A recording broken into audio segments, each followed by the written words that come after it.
Hello and welcome to the Leadership Room. Today my guest is Karen Scholes. She's the Director of Scholes Chartered Accountants, which was founded in Orkney, and she is also becoming the President of ICAS very, very soon. So Karen, could you sort of give us a bit of a background about how you started off at Scholes and perhaps your journey so far? Yeah, thank you, Richard.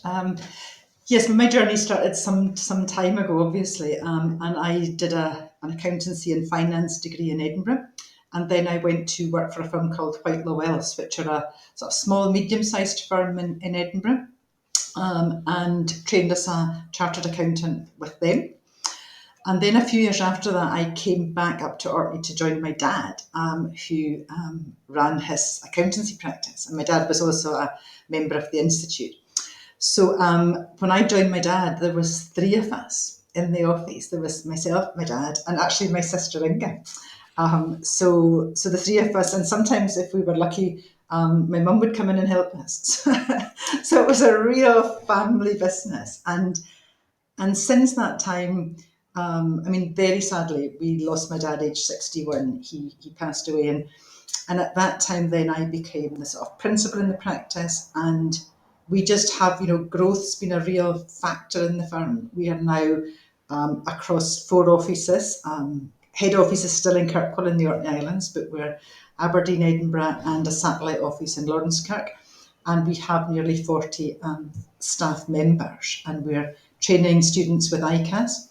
So, yeah, it's been a real journey. And I mean, I think what I sometimes am most proud of is some of my dad's original clients. They are second and third generation family members are still clients of the firm. So it shows a real, loyalty to the firm. It shows that we are delivering that same standard and sort of that tailor-made experience that my dad really he drove to. Everything he did was for that client and what that client wished. So we've really kept that same ethos in the firm. So we can see that from the loyalty of the client base that we've got. Okay, fantastic. And I guess we're recording this before the event, but you will be the President of ICAS by the time this goes out. Yeah. So we need to cover that a little bit. So what was your journey from obviously ICAS member, I presume, and then Trained as a CA through ICAS with Whitelaw Wells, and then probably as just a newly qualified, didn't have a lot of connection with them for a few years. But once I was back in Orkney and working with my dad, we definitely used ICAS for all our training. We both used to go away to do audit courses, tax courses. And then when he passed away, I wasn't a partner in the firm, so there was a lot of admin and regulation work to be done to allow me to take over the practice and to have a audit authorization. So really the first people I phoned were ICAS, and ICAS were just instrumental in getting the practice where it needed to be so that I could take it over and continue to do audit work, continue to do all the existing work that we did. And I think really from that, I had quite a close relationship to them then. I would always go to them for technical advice, always go to them for practice support, and always use them for CPD training. So I was always really interested in how ICAS operated for its members and what it could do for its members, and would attend as many local engagements as possible with them. So when they asked me to be part of their Members in Practice Advisory Board, I was delighted, and I chaired that board for 2 terms. And then I was also on council during that time. And then when I finished Members in Practice, I joined Authorisation Committee and Regulation Board. And really that experience on those boards is, I think, what probably Nominations Committee then asked me to consider standing as an office bearer. So I have been the Vice President and currently the Deputy President and then soon to be President. And it's a real honour. I mean, it's not something that I ever considered I would be asked to do or would be considered someday to do that. Because I will be the 5th female president. and we are the longest institute of accountants in the world. So I will be the fifth only female president, and the one from the furthest north, and also the one from the smallest practice. So it's a real achievement. I think it's a great thing for practice to be really, hearing what ICAS are doing and directing some of that travel, and how their strategy works for people in small and medium sized practices. So it's very exciting. Absolutely, and it certainly is a massive achievement. Um, so I guess, what is your agenda then as the Yeah. president of ICAS? I think the agenda for anybody now in accountancy is, how do we make this profession attractive to the next generation? Somehow it has fallen out of favour with sort of the young people studying. What is it about the attractiveness of the profession that we can increase and improve, because we have to get more people coming into accountancy, and maybe just people just I think people would look at us and just see hard work. And I think that's really true. I think they maybe wouldn't see how interesting the work is, or how, or the reward you get from it. But yeah, it's definitely hard work. And I think, and there's definitely this reputation of accountants being boring and just being bean counters. And it's not. It's all the strategic advice that we're doing. It's all the different things apart from just some of that basic work that we still do as well. So it's how we get out there and we speak to and educate students, and even school kids, so that they can consider accountancy, because that is it's we have to do that. This profession has to be more attractive. Um, I also will hope to engage with as many members as possible, and that will be through conferences.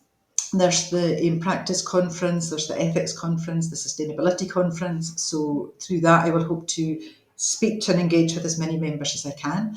But also, there's lots of similar things like podcasts that we can put out about current issues facing practice, and I would be intending to do some of that. So really engaging. I think what ICAS has to consider is, how does AI fit into practice now? And there's no doubt about it, there is a real place for it.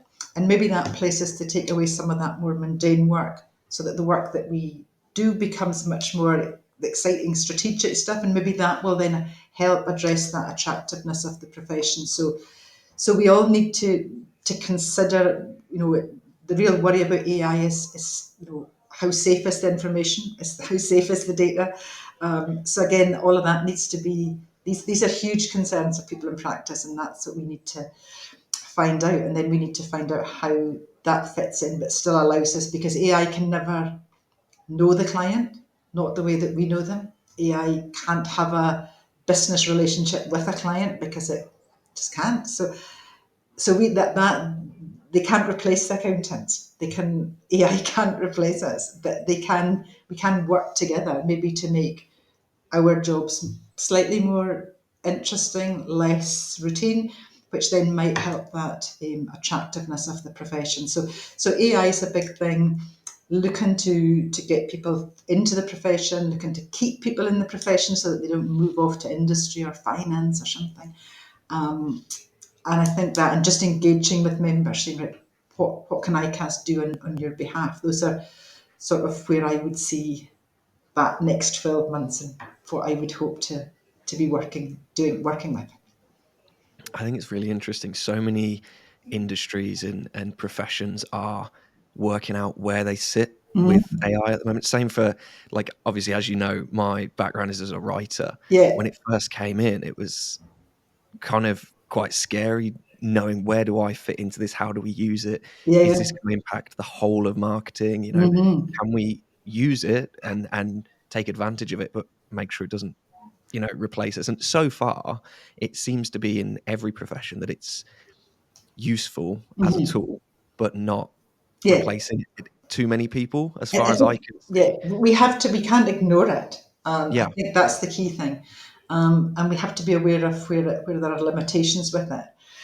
But yeah, we definitely, nobody can ignore it. So it's a case of just working out where it fits in, and then working out how we do use it, so that we do protect information and we do protect that there's no drop in quality of work or anything, which I guess sometimes when you're not doing it yourself you might get concerned about.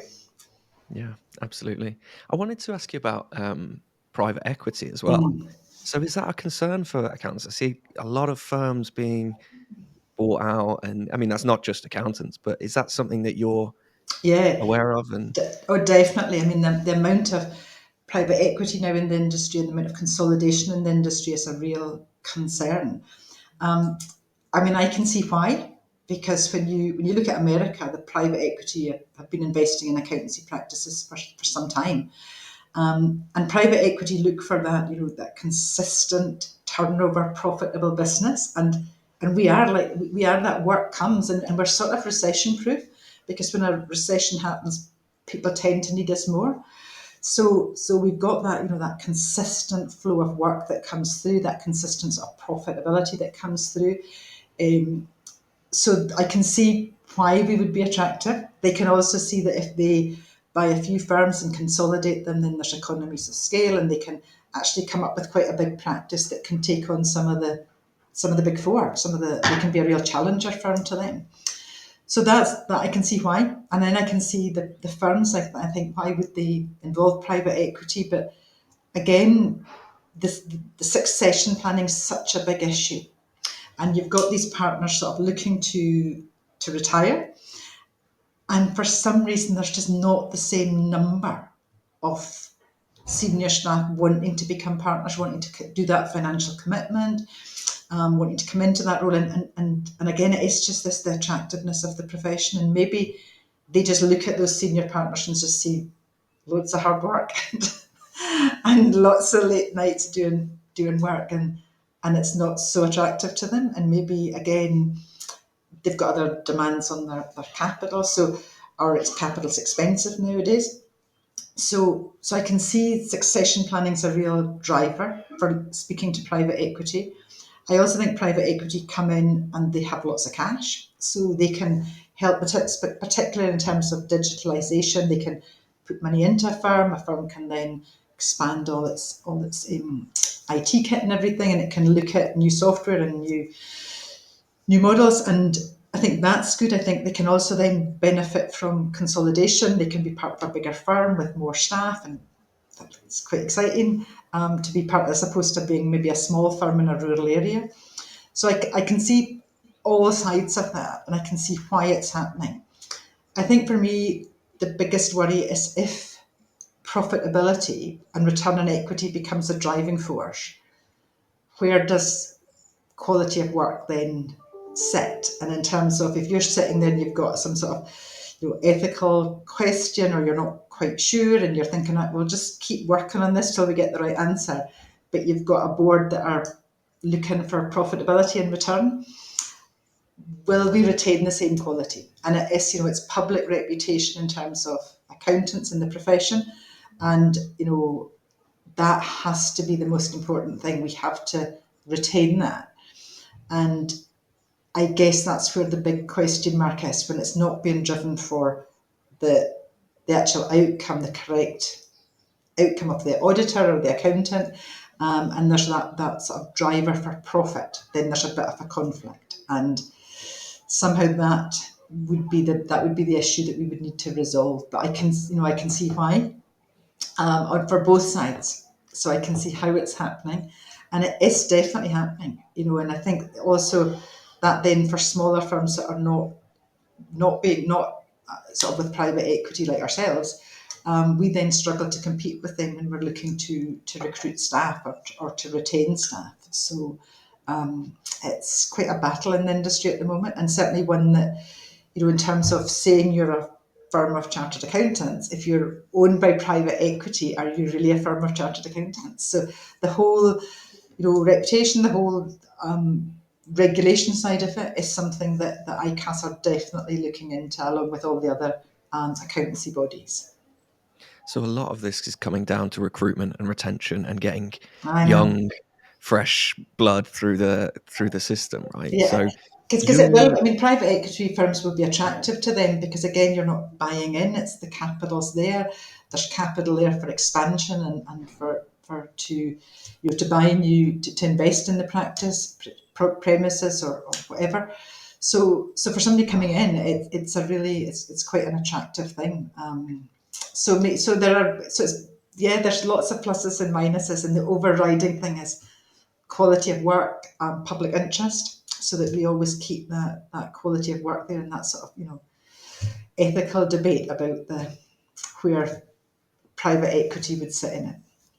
Absolutely. Okay. So I know that you are keen to get the recruitment and the retention up, and you're also keen on social mobility. Yeah, And I know that definitely. ICAS is Mm.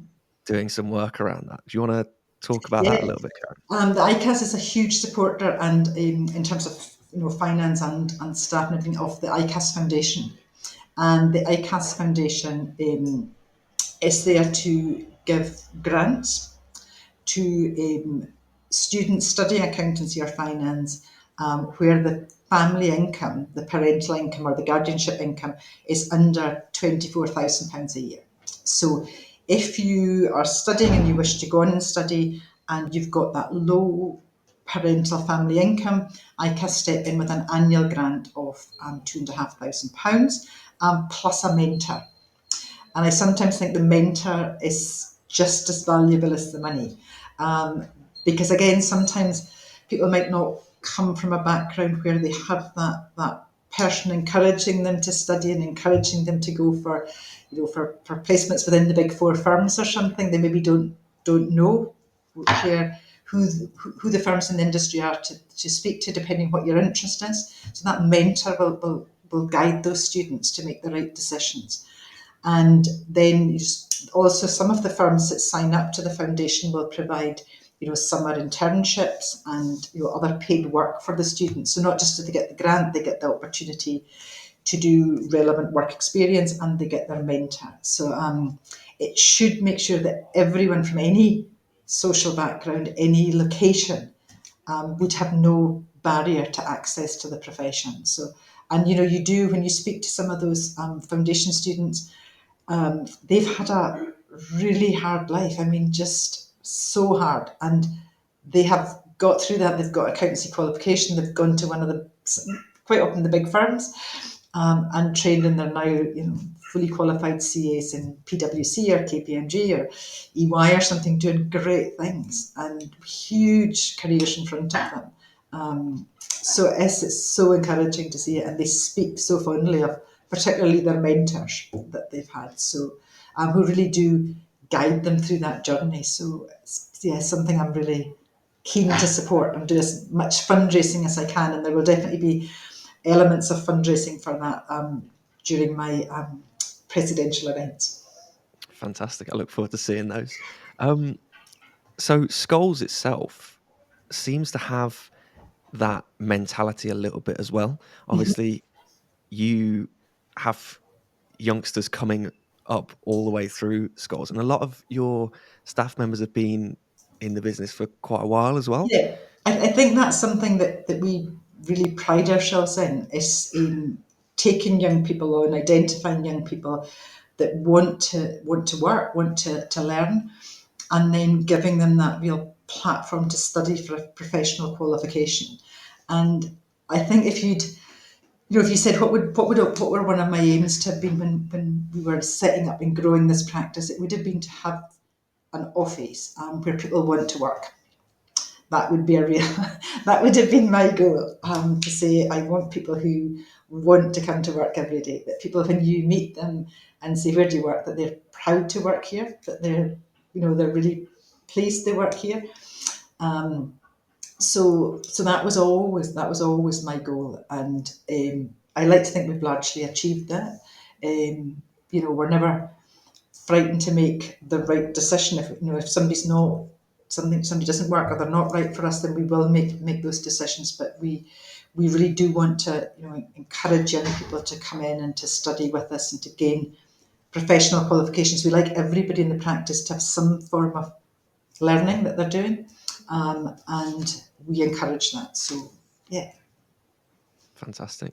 Okay, so Scholes itself, then, you're a chartered accountants. What is Did you manage to watch the spring statement at all, Karen? I know it was a bit of a No, downer, but no, okay. I didn't. I was going to, and then I just thought I'll just read the report after it. Yeah, that's fair enough. I watched it and it wasn't massively interesting. But No, one thing I did pull out of it was that although the Chancellor didn't change any of the taxes or anything like that, there wasn't a lot of support for businesses and business no. owners. The, Equally, the same in the autumn budget, it was almost detrimental to business owners. completely detrimental, Richard. I mean, we are speaking to clients, particularly in hospitality, and actually in retail as well. I would say where they're saying the new increase in the minimum wage, the living wage, which nobody really has an issue with, although I mean, over the last few years, there's been huge jumps in that, particularly for younger people, perhaps. So they've got that to deal with because nobody wants to say, well, you're now 21 and you're on a different rate, so we'll get somebody younger. They want to keep those people and train them and work with them. So, particularly retail hospitality, they've got those big wage rates to contend with, and then they've also got the national insurance cost. And across the board, people are saying we're looking at opening hours. And we might, just to make this work, we will have to reduce opening hours. So we might not open at 9 o'clock, we might be 10 o'clock. We might not open to 6, we might close at 5:30.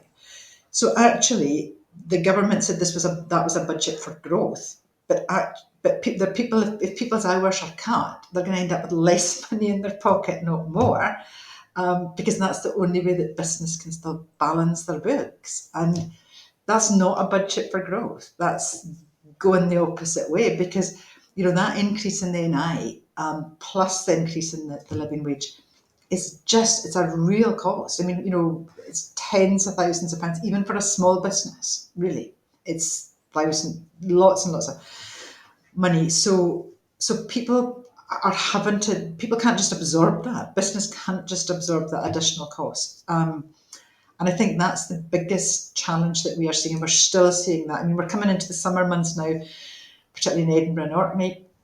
Lots of tourists about, and it will be easier. But I think come the autumn time, we will find shops maybe not open on a Monday or Tuesday. We'll find, particularly some of the bars in Kirkbill and that maybe only open at the weekend because they just can't afford to be open and paying those additional costs. And I think because of this cost of living crisis and people having less money, the option to actually increase your prices just doesn't exist. It's a case of you've got to cut your costs. And wages is everybody's biggest cost. Yeah, absolutely.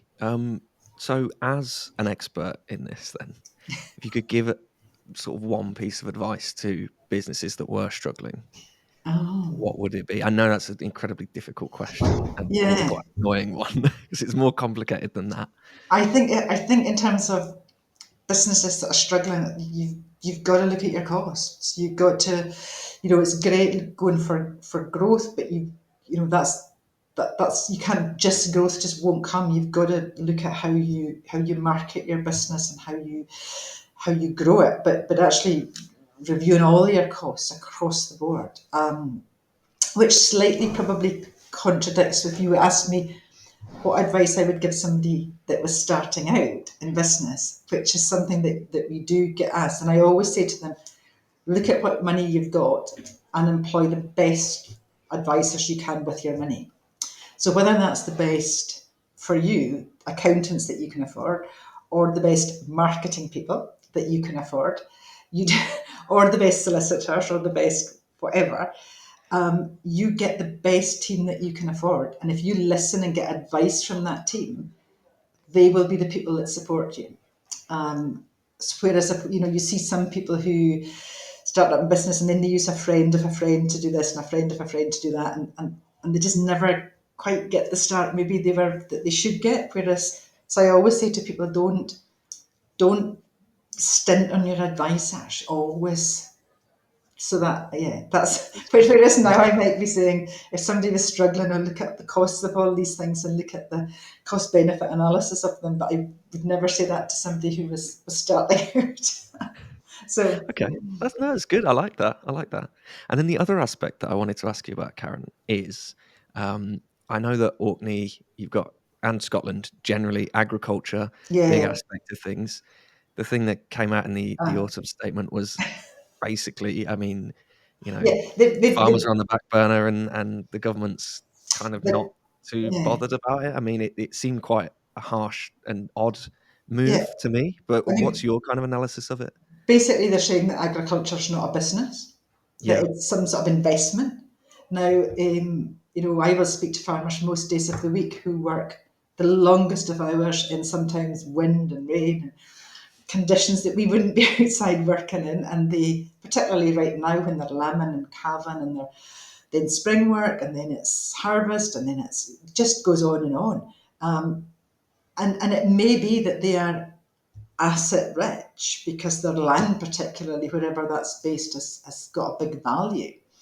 But they're not cash rich and they're not making lots of money and they're not saving lots of money, because certainly the farmers I know, if they make any money, they invest it in their farm. They either have new tractors or machinery, or they have new buildings, or they do something that supports their animal welfare. They never. They're great. They're great for spending money, and they will spend it, and they largely spend it in the local economy as well, because they can't buy feedstuffs or tractors online. They support their local community. Um, but this saying that farms, that they will pay inheritance tax on, you'll have £1 million agricultural property relief and then you'll pay inheritance tax at 20% above that, is just basically saying that you're an investment, you're not a business, to people who work the hardest to feed everybody. It just was such a slap in the face for them. And I think they are absolutely right to protest and to make as much noise as they can about this. And it does mean that for them, again, going back to that succession planning thing that we're speaking about in terms of accountancy practices, that becomes really important for them. They've got to really look at their succession planning, look at when they take in new and younger partners, look at sort of the pros and cons of that, because there might be, it's not always the right thing to do. So they've got to plan more. But they've got to sort of plan to avoid something that they shouldn't really be avoiding. That's never been an issue before. So um, I was always hoping the government would reflect on that and perhaps change what they plan, but I don't think that there's no. They seem to have no appetite for that. Yeah, it's a shame. I did wonder if perhaps they would do a U-turn on it, but I think at this Hmm. point it's too embedded. They I think can't so. pull back Yeah, now. yeah. I Yeah. think it is, and I think there was quite a momentum for a U-turn, and but I don't see it happening now. I just think they're quite thick-skinned about the whole thing. Yeah, it's a shame. It's a shame. Okay, some more positive stuff, Karen. So leadership, obviously, this is the leadership room. Okay. How would you define your leadership style, Karen? Um, yeah, I sort of think I lead by example. Hmm. I also like to encourage people to be part of our vision. So we're very open and honest within schools. We will, on a regular basis, share our current strategy document. We'll tell them where we are. So we'll say this is what our aims are. This is where we want to be in a year's time, 5 years time, 10 years time. We share that with staff, and then I'd like to think we maybe can take the staff on that journey with us to try and get there. Um, I think I have quite an encouraging leadership style. I like to encourage people to study and to learn and to be part of our leadership team. And I think we can see that from, our director Ryan, who came into us from uni and is now a director shareholder in the firm. So we like to. It's very much about encouraging and yeah. Is that Yeah, is I that a like it. style? Yeah, I don't know if that's a absolutely. style. Yeah, that's fantastic. When I saw that question, I don't know the answer to that. That's okay. That's fine. That's a good answer. Um, okay, so I think should we have some sort of quick fire Yeah. questions? The secret Okay. sauce segment of the show.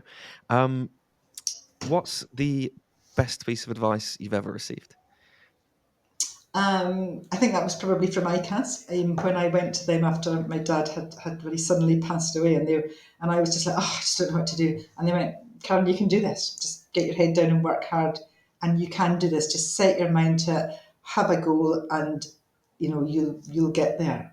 So I think it was just give it a go.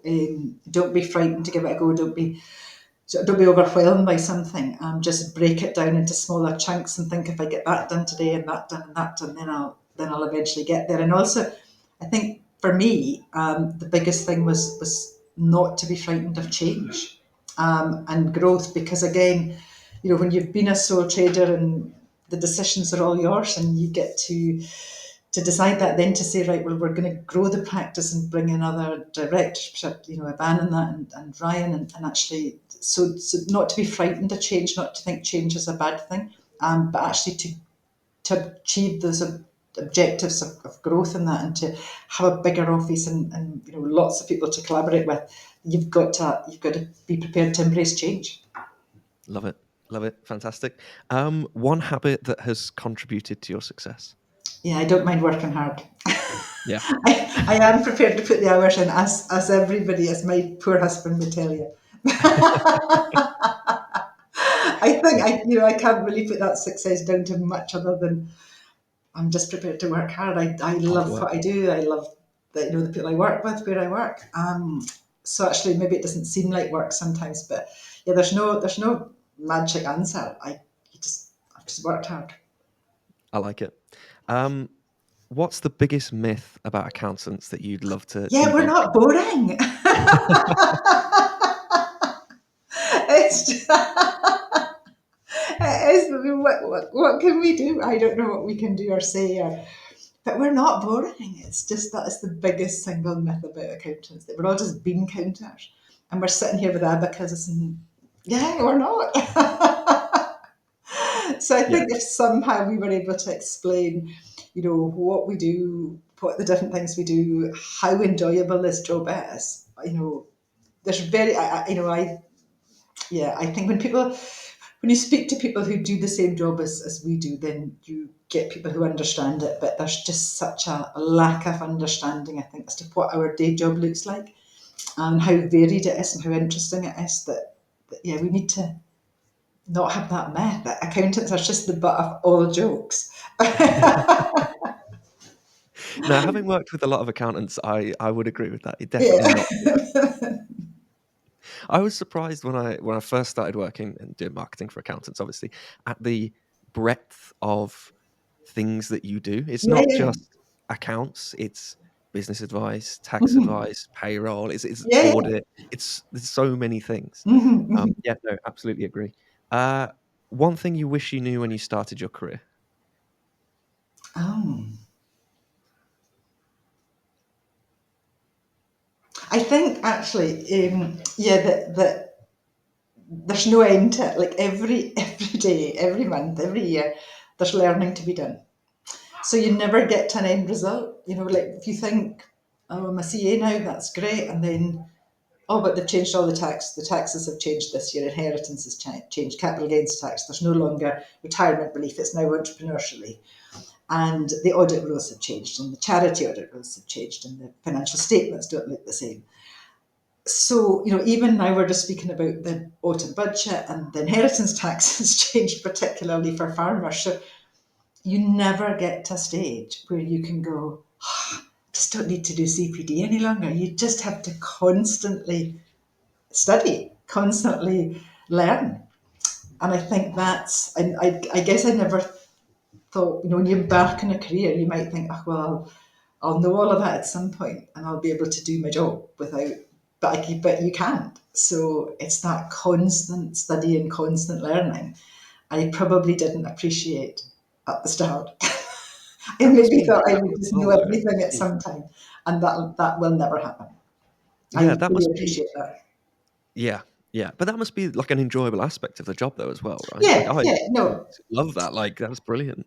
I think it is. The things are changing, and then you've got to reflect upon advice that you've given. Think I need to go back and speak to them and change that. But I think particularly during COVID, when we were dealing with so many different grants, and can clients apply for this and the job support scheme, and then all sorts of things, and that was just changing sometimes daily, certainly weekly and monthly. So yeah, there is never a time that you can sort of sit back. You're constantly going, well, what's new this week? What's new this month?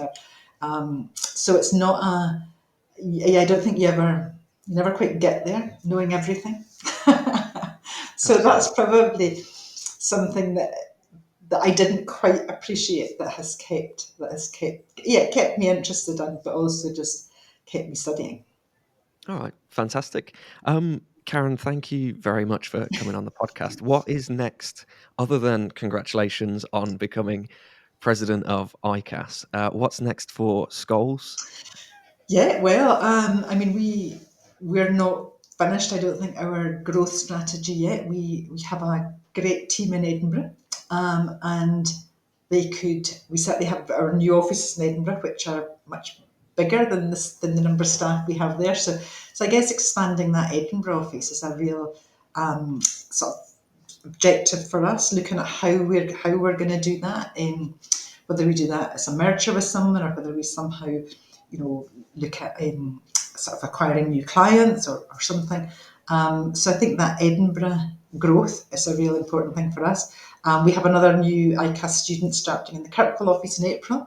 So again, just keeping that going, keeping that staff. And there's nothing quite as nice as taking young people into the office, because they come in with energy and full of excitement about what's ahead for them. So that's a really good thing. So just encouraging next generation of accountants in, trying to expand the Edinburgh office and support the staff down there. That would all be the plan for the next few years, Richard. That's exciting. Mhm. Brilliant. Thank you very much for coming on, Karen. I appreciate it. That's okay. Is that okay? Yeah, absolutely. Great. Well, that's been a delight. Thank you very much.